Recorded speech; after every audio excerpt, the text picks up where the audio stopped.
What's up, guys? This is Adam with TAT Express. Now, we all know that driver comfort is the #1 priority when driving a semi. So I'm going to cover with you 5 things we look for when we get a unit in when AC is not working. Guys, this is an educational video, so if you like this type of content, be sure to hit that like, subscribe, and turn on notifications so you're notified when we go live or when we release a new video. Guys, we are servicing at our new location, 4140 Langdon Rd, Dallas, Texas, 75241. If you'd like to schedule an appointment, you can call us at 972-225-3017. TAT Express is also hiring, so if you feel like you can bring value to our team as a service writer or a technician, you can apply online on our careers page or give us a call, 972-225-3017. Let's get right into this video. So when we have a truck that comes in with AC not working, the first question that we ask the driver is how long it's been out of service. Now, this is a very important question. For example, if it's been out of service for a long period of time, it's a good chance that all the major components are going to need to be replaced. Trust me, if you have a system that's been out of service for a long time and you only replace, for example, the compressor. If I just replace the compressor, it's not going to take that long before that compressor is going to lock up. Usually that belt is driving other accessories like your alternator, so it's a good chance that you could have a breakdown. Why does this happen? Now, if you have a leak in the system, wherever that leak is and it stays open for a long time and it's not repaired in a timely manner, it stayed open for a few months. When the seasons change, it gets hot, it gets cold, moisture can enter that same hole that was made, or wherever the hole is where the Freon leaked out. Moisture can go inside the system. These AC systems are very delicate, so what can happen is you can build up corrosion on the inside of the system, and that corrosion is going to make it to that compressor. Usually the compressors are all aluminum, got pistons inside that are rotating, and it's a very delicate system, so if any metal gets in there or any corrosion gets in there, it's going to lock that compressor up. So it's a good practice to get that AC service right away if it ends up acting up on you. Today I'm going to cover with you 5 things that we look for when we have an AC system that's not working correctly. So let's move on to the first thing, which is the condenser. Okay guys, so the first thing that we're going to be checking on is the condenser. The condenser is located on the front of the radiator, so it's the first thing that's exposed on the front of a truck. Okay, it's a very thin radiator. It's very tough to see. Usually when we're looking at them, we'll get a flashlight and we're going to come into this area here and we're going to check this condenser out and we're going to look at the condition of that condenser. Now, what you're going to be looking for is oil stains. Usually if you're going to have a leak of Freon, it's not going to be very noticeable. Some of them are going to have neon in them, but most of the time they're not, and it's going to just look like oil. It's going to look like oil residue. Usually you're going to see it where the lines actually connect, or anything that's rubbing on the condenser, or any kind of debris that hit the condenser going down the road. Those are going to be the main problems that we see on the condenser. It's a very delicate system. It's all aluminum, very light, so easily damaged. One of the first things that's going to get damaged on the AC system. So check your condenser, make sure that it's not damaged. Also, if you're doing any kind of operation on it, say for example we find this condenser is bad and we're going to replace it. These AC lines that are coming off here, before anything, they're your dryer. We're going to move on to the dryer next, but dryers are going to need to be replaced. But do not try to bend these lines and crank these lines very odd. Just trying to keep them laid out just like you do brake lines, because a lot of time when they're inside the truck, you know, these lines can get hot. They do get hot, they get cold, they change temperatures, and they're rubber. So you don't want to bend them awkwardly and cause any leaks. There's been many times where, say for example, you change the condenser and you bend the line, and now that you get the AC system back going with a new dryer as well, you turn it on, now I got an AC line that just blew up because it's a high pressure line. Now these are over 300 psi, so don't move them. Don't move them more than they need to be moved. If they do feel brittle, then go ahead and recommend replacing them. But AC lines are very delicate as well. So let's move on to the second item now. Is going to be the compressor. So the next item we're going to be talking about is the AC compressor. As I mentioned before, these AC compressors internally are mostly aluminum, so they can be damaged really easily. They're very delicate. They're usually belt driven by the engine on the accessory drive, so usually they're going to be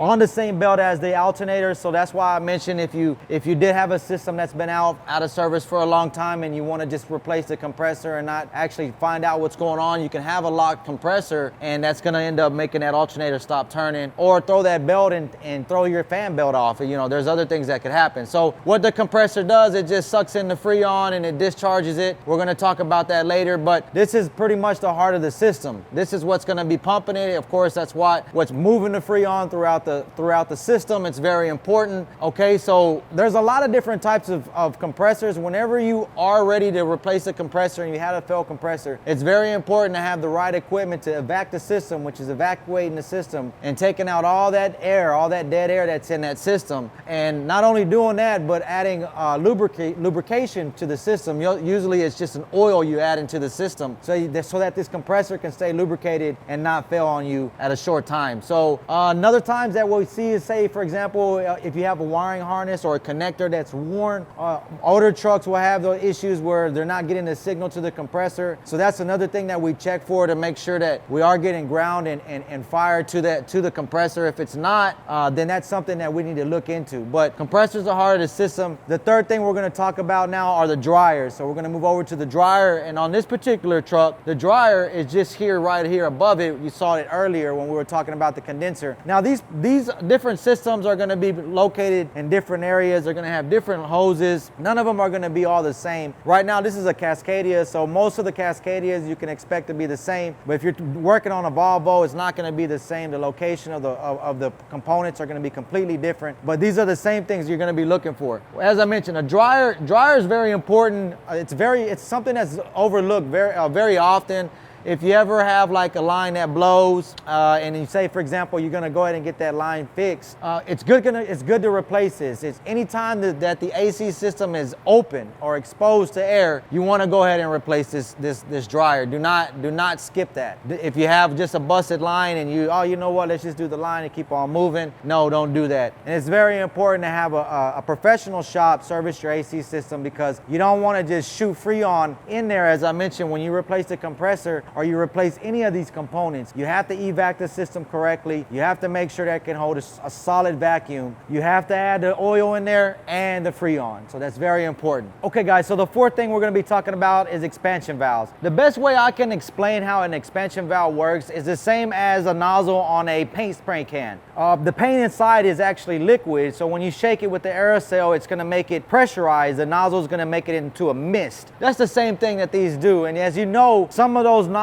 for those paint cans can get clogged up really easily. Same thing with these expansion valves. So anytime you have a system that's been out of service for a long time, as I mentioned earlier, these are the ones that are going to get clogged up. They can cause the pressure not to run right. What they're going to be doing is basically doing the same thing as a paint can nozzle. It's just going to be changing the liquid into a gas, and when that happens, the Freon reacts cold, and that's how you get your cold air in the inside. You're going to have an evaporator inside. We're going to be talking about that. It's going to be one of the last things we talk about. But this is what an expansion valve does. You have most of them are going to have sleepers. Like this, for example, this Cascadia has a sleeper. You're going to have an expansion valve and a sleeper as well. In the older models, they used to be here on the passenger side, but on the newer models, they moved them over behind the driver's seat. It's going to be the same type of valve. Some of them may be the actual same part number, but be sure to check first. Sometimes they are not going to be different. Now, as you can see, this one actually has service valves on it. So this is where you're going to be hooking up and seeing the pressure of your Freon. You're on the suction side, the high side and the low side. They're going to be the blue and the red side. You can call them either way. But last and final thing I want to talk to you about is going to be the evaporators and cabin air filters. So let's move over here to the cab and talk about those. Okay guys, so the fifth and final item we're going to be talking about is going to be kind of a combination. It's going to be the evaporator and cabin air filters. Most of the time, cabin air filters are really overlooked. Here at TAT Express, we always recommend a cabin air filter replacement in the cab and in the sleeper. Now, this is very important to keep these cabin air filters clean, because what's going to happen is if they get too clogged up, a lot of that dirt's going to end up passing into the evaporator. You can have a clogged evaporator. And as you can see right now, I don't have all the plastic tore down, but this is not something that's really accessible, really easy accessible, like actually an engine air filter. That's why a lot of times it's overlooked. You kind of have to dig for it. It's going to be behind here. You're going to pull this off, and that's where your cabin air filter is going to be. And there's going to be one in the sleeper as well, down by the actual blower. If you can't have access yourself, make sure to take it to a service location that has the right equipment that can actually pull these panels off and put them back together, because they can be a little tricky when you're using. You don't want to over torque them and cause them to be damaged, and it's going to just be a little bit tougher to get off. Another thing to look for example, if you have an older model truck and you have a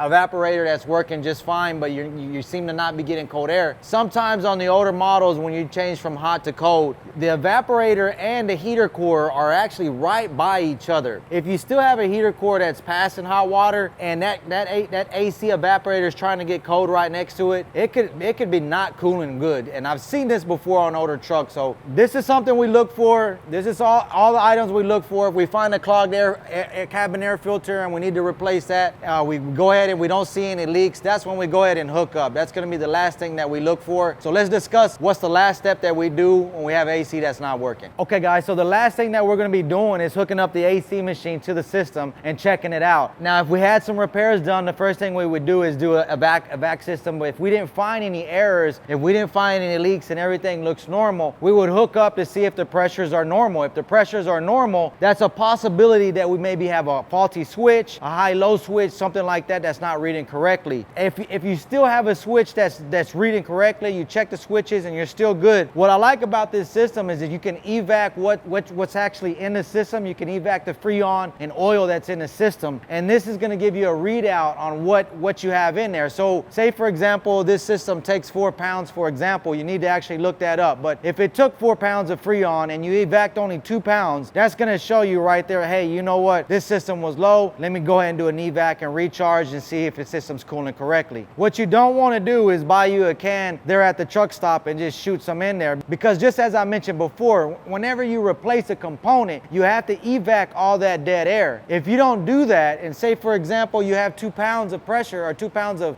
freon and you want to add a couple more pounds, or if you want to add a pound and you just buy a can and shoot it right in the line, you're adding that freon along with that extra dead air. Now the reason that's an issue is because now the compressor is trying to move around not only the freon but also that dead air. Now these systems are designed to have strictly freon, so if you have a mixture of dead air and freon, then the system may not cool correctly. So that's why it's important to use a shop that has equipment, the right equipment and the right knowledge, guys. Well guys, I hope this information was helpful if you're dealing with the AC system on a semi. If you'd like to schedule an appointment, you can call us at 972-225-3017. TAT Express is located at 4140 Langdon Road, Dallas, Texas 75241. If you'd like to schedule an appointment, you can call us at 972-225-3017. TAT Express is also hiring, so if you feel like you can bring value to our team as a service writer or a technician, be sure to apply online. Guys, be sure to hit that like, subscribe, and turn on notifications so you're notified when we go live or when we release a new video. Guys, until next time, be safe.